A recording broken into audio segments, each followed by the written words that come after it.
In the case of Madeleine McCann, the police spent years searching for a phantom kidnapper.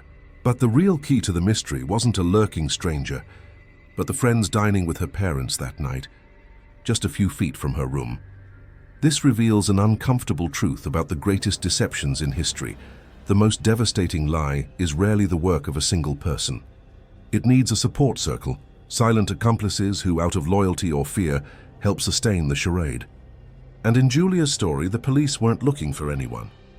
But just like in the McCann case, the secret to unmasking her fraud wasn't in her actions, but in the actions of the person who dined with her every night. The story the public saw was a perfectly rehearsed drama.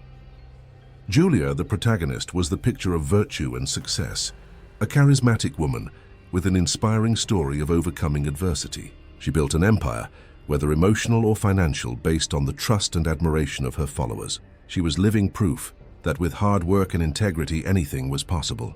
Her speeches were applauded, her posts were shared, her life was envied. She was a beacon of hope in a cynical world. This story traveled the world. And speaking of which, a curiosity just struck me. What city are you watching me from right now? Comment down below. It's always amazing to see how our community of curious minds spreads across every continent, all connected by the same search for answers. Now let's get back to the story they told us. But what if this inspiring story is a fraud? What if Julia's empire wasn't built on the rock of integrity, but on the swamp of lies? The hidden truth of this case isn't that Julia lied.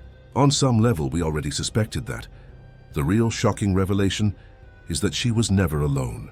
Her complex and long-lasting charade was only possible because of a secret accomplice. Someone behind the scenes moving the pieces, managing the crises, and ensuring that Julia's mask never slipped. This video isn't about exposing a liar. It's about unmasking the architecture of the lie.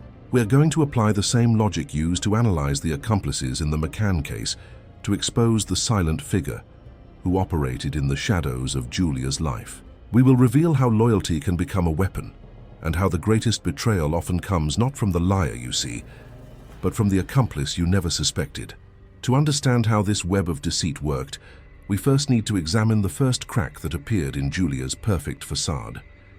To understand the architecture of Julia's fraud, we first need to demolish the facade she built, and every demolition begins by analyzing the foundation. Julia's crime scene wasn't an apartment in Portugal, but her public life, her finances, her narrative. And when we apply a forensic lens to that life, the cracks become chasms. Julia's official narrative was one of meteoric success, built on talent and hard work. She claimed she started from scratch, that every achievement was the fruit of her own labor. But the financial evidence tells a different story. An analysis of her public records, tax returns, and leaked bank statements reveals a fundamental inconsistency. The math didn't add up. The luxuries she flaunted, the trips, the cars, the properties, were mathematically impossible to sustain on the declared revenue from her businesses. There was a capital injection coming from a hidden source. They called it success. The evidence shows it was a subsidy. The financial crime scene doesn't point to a brilliant entrepreneur, but to a funded facade. The official narrative said Julia was an expert in her field, with an impeccable track record of results and credentials. But an investigation into her past reveals a pattern of deception. Diplomas from universities that don't exist. Certifications from courses she never completed. Testimonials from clients who, when contacted, had never heard of her. Her career wasn't a ladder of achievements, but a house of cards where each card was a carefully crafted lie. They called it expertise. The evidence shows it was fraud. The professional crime scene doesn't point to an expert, but to an imposter. Every piece of Julia's public life, when examined up close, didn't scream success, it whispered staged. With the crime scene revealing itself to be a stage, the focus shifts to the performance of the lead actress and her supporting cast. The statements and public declarations from Julia and her inner circle, when analyzed, are not accounts of the truth, but a poorly rehearsed script, full of contradictions and logical fallacies. Let's start with what we can call the origin contradiction.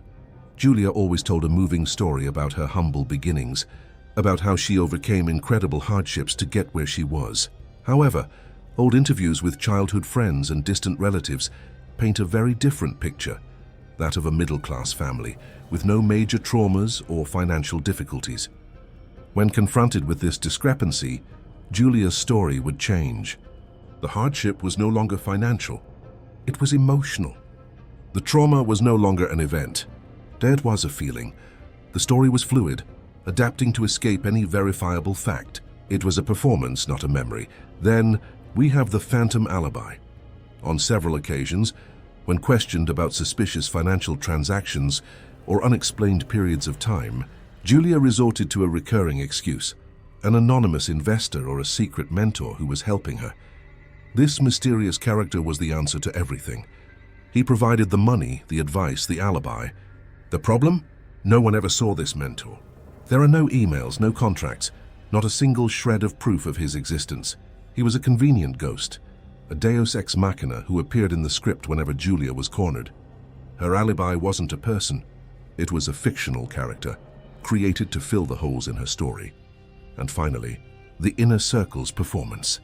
The few people who were part of Julia's daily life, her assistant, her best friend, her partner, acted like a Greek chorus, repeating the same litany of praise and admiration. In interviews or posts, they described Julia with almost identical language, using the same phrases, the same adjectives.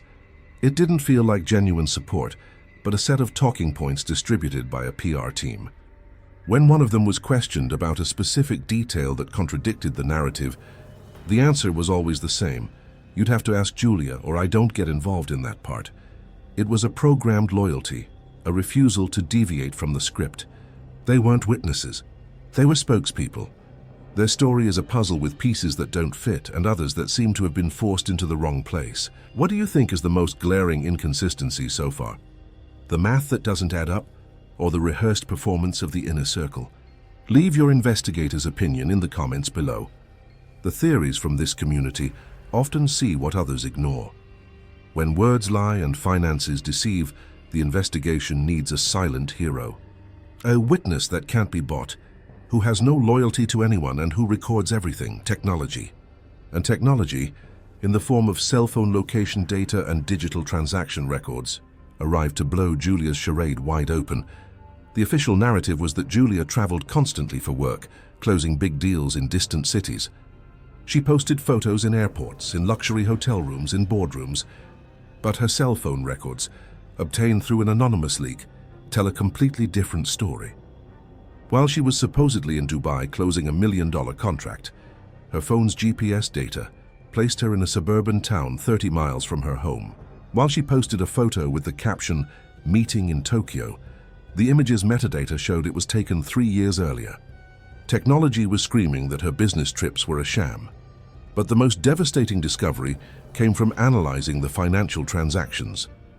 Remember that capital injection from a hidden source? Digital investigators managed to trace the origin of the money. It didn't come from an anonymous investor.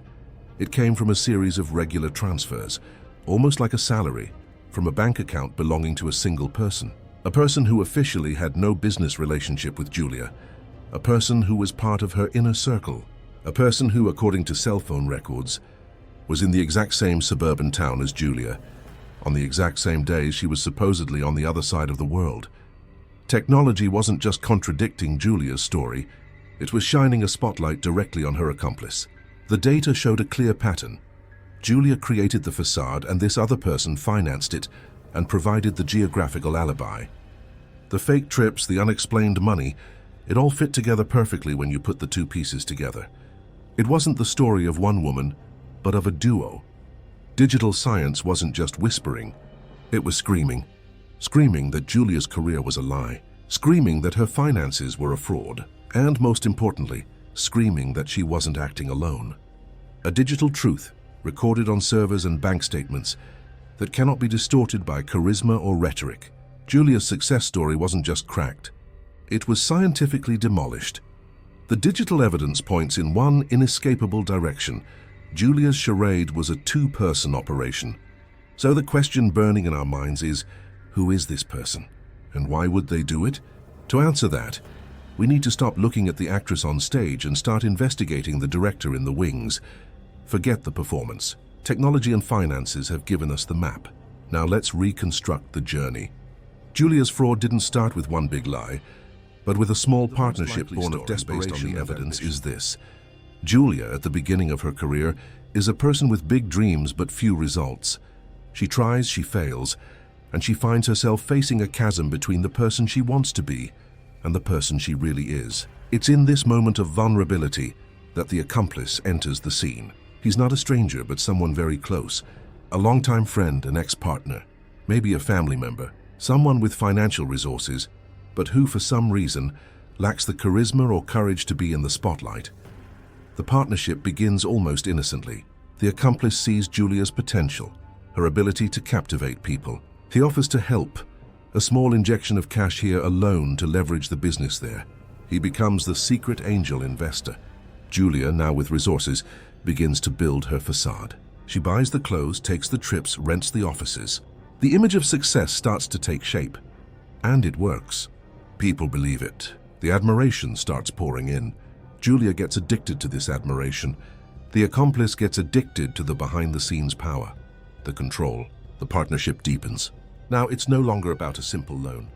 It's about maintaining the charade at all costs. When Julia needs an alibi for a trip she didn't take, the accomplice helps her, perhaps even traveling to the location and using her credit card to create a false trail. When she needs a diploma she doesn't have, he uses his contacts or resources to fabricate one. He becomes the COO of Julia Inc., a company whose sole function is to sell a lie. He manages the logistics of the deceit, while she delivers the performance on stage. They become a toxic symbiosis. She is the face, he is the invisible hand. She is the actress. He is the director, producer, and screenwriter. To understand the why behind this unholy alliance, we need to dive into the psychology behind the masks. The motivations here are a distorted mirror of each other. For Julia, the motivation is the insatiable need for narcissistic validation. She isn't just seeking wealth. She's seeking adoration. The fraud isn't a means to an end. It is the end itself. The admiration she receives from the public is like a drug, and each new lie is a new dose to maintain the high. She needs to believe in her own greatness, and the only way to do that is by building a false world that reflects that image back at her. She lies to others so that she can ultimately lie to herself. Her fear isn't financial bankruptcy, but the annihilation of her ego, the terror of being seen as ordinary, as a fraud. For the accomplice, the motivation is more complex and perhaps darker. It's the psychology of power without the risk.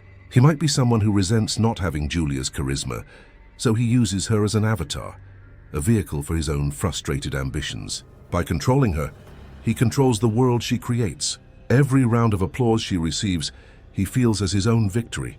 He is the puppet master, enjoying the power of manipulating everyone without ever having to face the audience. There might also be an element of a corrupted savior syndrome. He might convince himself that he is protecting Julia, that without him, she would fall apart. He sees himself as the loyal guardian, the only one who truly understands her, a noble excuse to justify his participation in a massive fraud. He isn't just an assistant. He is the silent architect. So far, does this reconstruction of events seem more plausible than the story of a brilliant entrepreneur who came from nothing? Does the psychology of codependency and ambition better explain their actions than the narrative of individual success? Tell me in the comments if the pieces are starting to fit for you. Because the evidence I'm about to show you isn't a theory. It's the proof that seals this case. The definitive proof, the smoking gun that turns our theory into an inescapable conclusion, is not a bank statement or a cell phone record. It's a piece of communication, a performance error that exposes the entire dynamic of the partnership. It's an email sent from the accomplice to Julia, which was leaked by a disillusioned former employee. The email was about an important interview Julia was giving to a major news outlet. Most people would expect a supportive email, something like "good luck" or "you're going to kill it." But this email was different. It was a list of instructions. Cold, detailed, and imperative. The accomplice wasn't suggesting. He was ordering. He wrote, and I quote, "Item 3, when they ask about your origins, use the difficult childhood story we practiced. Remember to mention the word resilience at least twice. Item 7, if the anonymous investor subject comes up, deflect the conversation to your future plans. Don't give details, just say it's confidential. Item 9, Wear the blue dress. It makes you look more trustworthy. Stop and think about the weight of this email. This is not advice from a friend. This is a script from a director to his actress. The language is one of total control. Use the story we practiced. Remember to mention, wear the blue dress. He isn't just financing the fraud. He is micromanaging every detail of the performance. He is the author of the lies that come out of her mouth. This email is irrefutable proof of the power dynamic. It shows that Julia wasn't the mastermind behind the operation, but the face. The real brain was the accomplice. The man who wrote the script, controlled the wardrobe, and directed the scene. The fraud wasn't Julia's creation.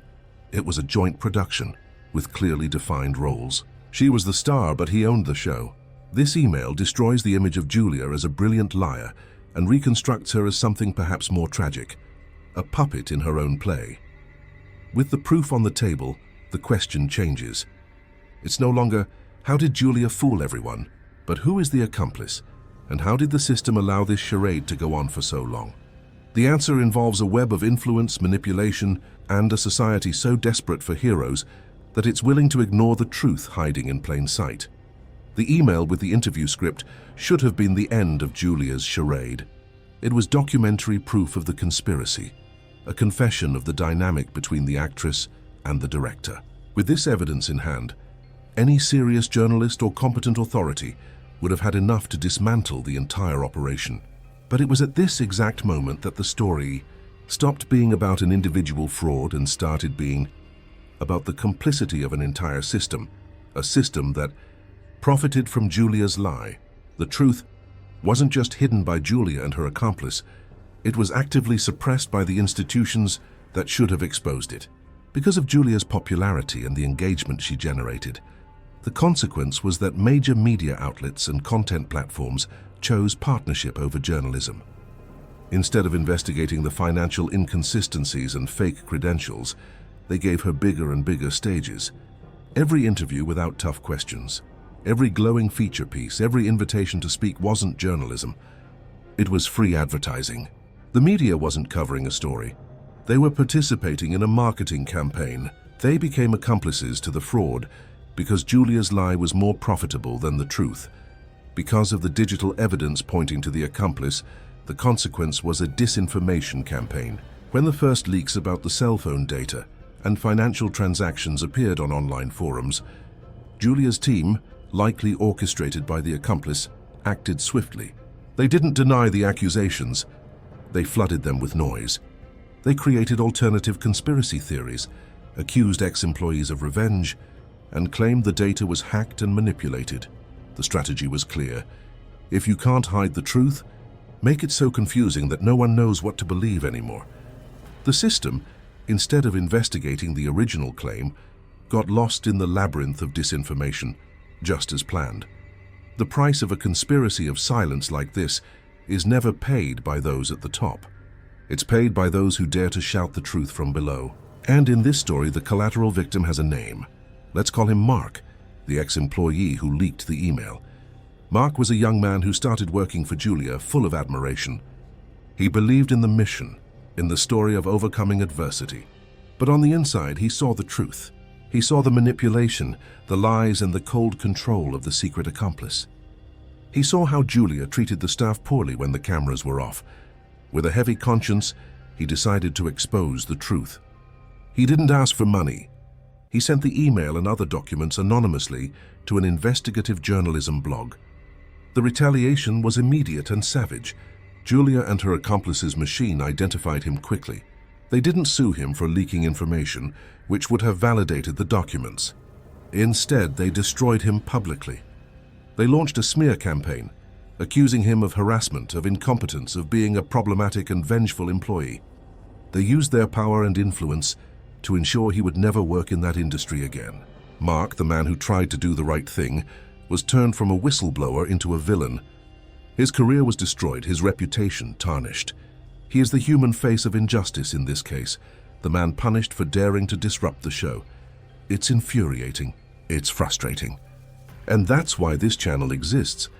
If you believe that these stories of cover-ups need to be told, that the truth cannot be buried by power and money, then be part of this mission. Subscribe to the channel and turn on notifications.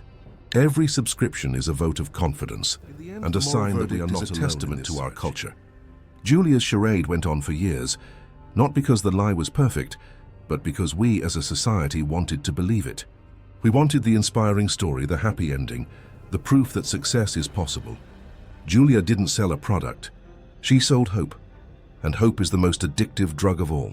The institutions that should protect us, like the media, failed because they also got addicted to the profit that this hope generated. The case never reached official justice because most of the time, frauds like this aren't clear-cut crimes, but a long and winding series of ethical and moral violations. Justice didn't fail for lack of clues. It was never even called to act because nobody wanted the party to end. And this collective apathy leaves a feeling of anger and betrayal that goes far beyond Julia and her accomplice. The system won. The lie was more convenient. But amidst this darkness, one final question remains, the most personal of all. What does this terrible story teach us about our own desire to believe in lies? And what do we do with this inconvenient truth? The inconvenient truth that Julia's story teaches us is that sometimes we are the accomplices. My final conviction, after analyzing every piece of this fraud, is that Julia and her accomplice only succeeded because we, the public, allowed them to. We bought the story, ignored the signs, and punished those who dared to question it. What haunts me is not Julia's lie, but our reflection in it. Our desperate desire for a perfect story, for a hero, made us part of the conspiracy of silence. The fraud wasn't just their creation, it was a product of our own need to believe. And that is the most painful truth of all. And now, after going through all of this together, I need to know what this story has awakened in you. Use the comment section below, not just to share your opinion, but to leave a testimony. Testify to your frustration, your anger, your epiphany. Leave a word, a sentence that shows we no longer accept convenient silence. I will read every comment, because in a world that wants us as passive spectators, our collective voice is the only weapon we have. And this fight against silence and manipulation doesn't end here. The same dynamics of power, narrative control, and complicity that we saw in Julia's case are repeated in an even darker and more violent way in one of the most shocking cases in American history. In our next documentary, we will investigate how the wealth and influence of the Ramsey family may have buried the truth about what happened to their 6-year-old daughter, JonBenét. To continue on this mission with me, subscribe and turn on notifications. The search for truth cannot stop until next time. Remember, the truth doesn't need you to believe it. It only needs you not to forget it.